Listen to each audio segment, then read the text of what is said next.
রবিবার দিন রাত্রিবেলা হঠাৎ করেই খুব ধোসা খেতে ইচ্ছে করছিল, তাই যেমন ভাবা তেমন কাজ। আমাদের বাড়ি থেকে বাইকে করে খুব বেশি সময় লাগে না, ওই 6 থেকে 7 মিনিট সময় লাগে।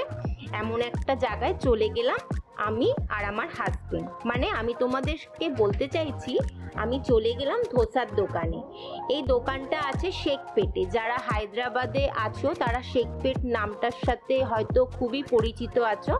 এখানে দুটো ফেমাস দোকান আছে, একটা হচ্ছে ভিমা আর একটা হচ্ছে রেড্ডি ব্রাদার্স। তা আমরা রবিবার দিন এই রেড্ডি ব্রাদার্সে চলে গিয়েছিলাম ধোসা খেতে।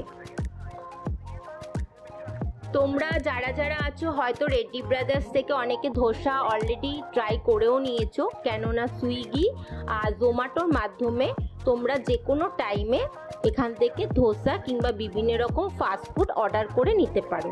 তা আমরা সেদিন ওখানে গিয়ে 2 প্লেট মশলা ধোসা আর 1 প্লেট ইডলি অর্ডার করেছিলাম। প্রত্যেকটা আইটেম কিন্তু খেতে দারুণ ছিল, আর প্রত্যেকটা আইটেম রিজনেবল প্রাইসেও পাওয়া যায়।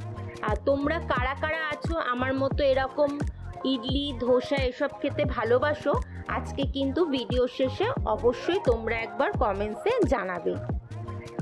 সবাই ভালো থাকবে, সাবধানে থাকবে, টাটা।